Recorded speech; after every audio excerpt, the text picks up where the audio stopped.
Do you buy into the theory that the Chinese would be watching very, very closely that Western reaction, and you've got a division between those who think we'd better keep the global order in some sort of condition so that we can trade, that's our prosperity key, and those who say no, reunification's so important and we're now so advanced and so powerful that we can do it. So you've got that tension between the two. Obviously of great interest to us in Australia. We don't want Taiwan to be this region's Ukraine. The Chinese, they really have. It's been an extraordinary game. They say they always respect other countries' territorial sovereignty. They've sat on the fence. They're the one people that Putin could not ignore if they were to say pull back, and the civilized world ought to note that. The Chinese are the people who have the power to do it and they haven't used it. Further than that, if you stop and think about it, the rest of the world is prepared to wear the pain, at least for now, of sanctions. What does China do? Say, well, we'll buy your wheat, we'll buy your oil, we'll buy your coal. Another 100 million tonnes of coal, which ought to be noted by the Greens, so that they know what we're really dealing with here. Yeah, I think China, on the one hand, as you point out, they are worried about public opinion to the degree that it affects their accessibility to Western markets and infiltrate Western universities and Western military alliances and ports and the Silken Road and all that. That's all predicated on the nice, happy-faced China that has been unfairly maligned by Western elites. That's their view.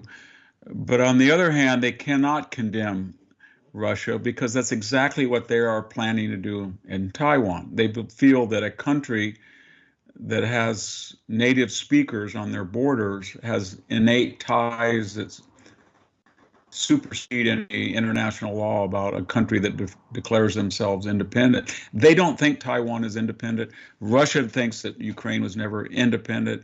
They feel they have the same language, the same culture, and they're tools of the West to weaken them.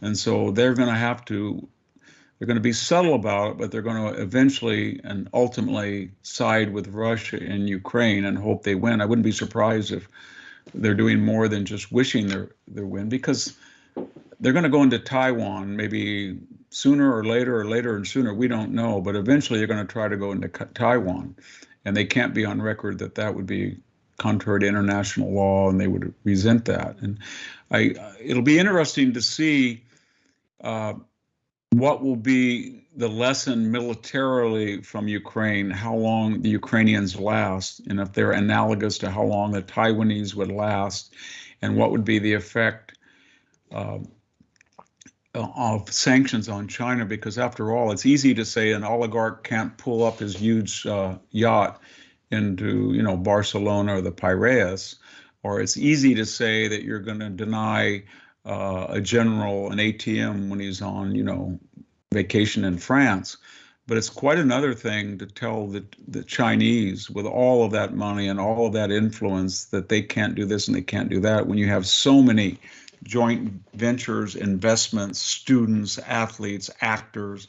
The whole cultural apparatus of the West is so invested in China that I just don't think we would be very effective trying to do to China what we're doing pretty successfully with Russia. Russia's so small and it's so despised anyway, but China is both playing the marginalized person card, but they're also so powerful compared to Russia. You paint quite a bleak picture. Just as a matter of interest, we've all been taken by the courage and determination of the Ukrainian people. It is worth remembering that it's a place where there's a lot of corruption, and in fact, despite all of their natural wealth, that corruption presumably lies at the heart of the reality that the average Ukrainian has even lower income streams than the average Russian. Yes, absolutely. They're poorer than the Russian. Despite all of their natural resources, all of their natural advantages.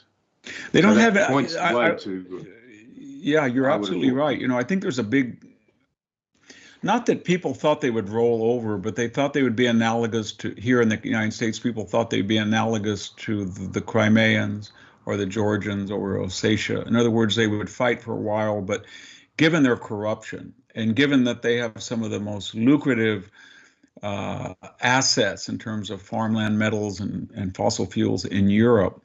And given they haven't utilized them to the benefit of the people, and given they have interfered, I mean, we're talking about Alexander Vindman and the whistleblower were responsible for the impeachment of a president on the grounds that he somehow suspended aid for a while to Ukraine to investigate the Bidens, when subsequent news shows that he was the only president in history who demanded that Ukraine get offensive American-made weapons, and B, what he thought the Biden consortium was doing with Ukraine was underestimated. We know now from the investigations of John Durham and the laptop of Hunter Biden that corrupt government was interfering in the politics of the United States, going way back to 2012 when Joe Biden was vice president.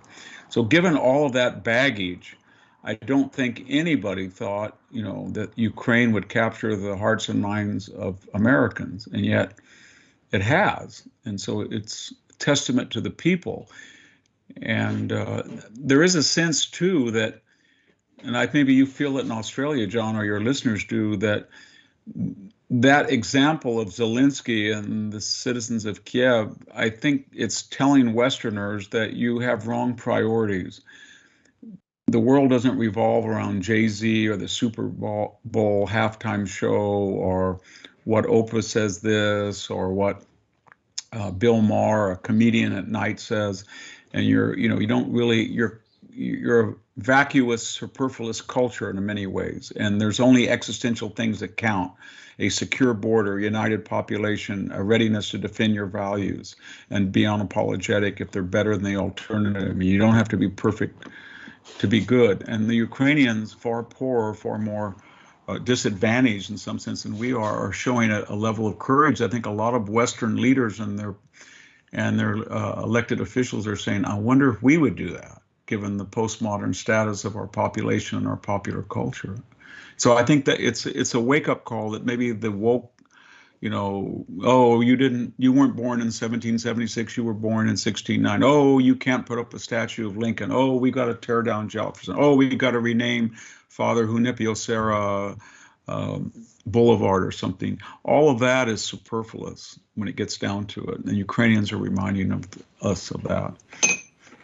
There's an old iron law, I would have thought, that conviction will overcome self-doubt and self-loathing anytime. And as you say, all of these massive attacks we're seeing on our history now look like attacks on history, but are actually attacks on our culture, leaving our young people thinking, well, why would you stand up for a dreadful, nightmarish culture like this?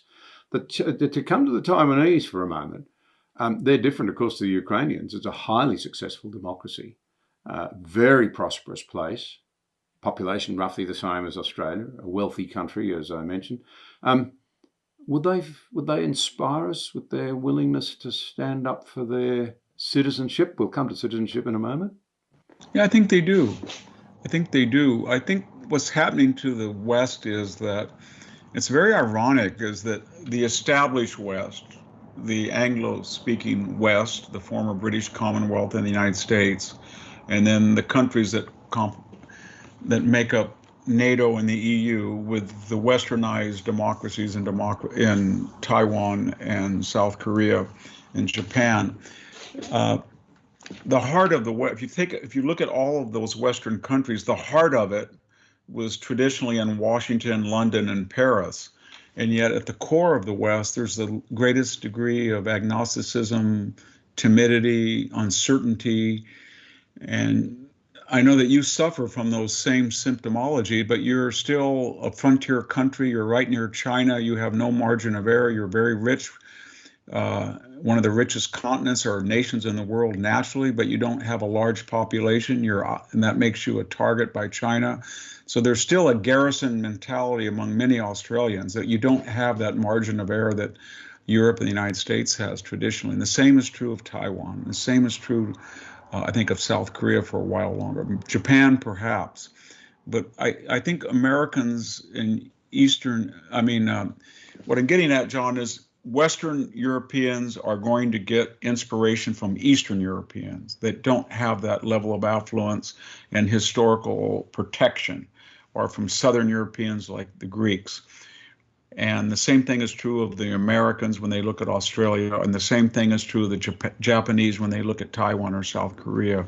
So I hope that these, I guess Donald Rumsfeld got in trouble for calling old Europe and new Europe, but he was trying to make that point 20 years ago that when you're up against it and you have existential enemies in your neighborhood and they're very clear about what they want to do to you, then it's very hard to worry about the ethnic makeup of the diversity program at your university. It really is. Or whether you should put a homeless person in a permanent shelter or a tent. I mean, this is what we're obsessed with in the West, and in countries that don't have the margin of safety that we do or the level of affluence and leisure can't afford to do that.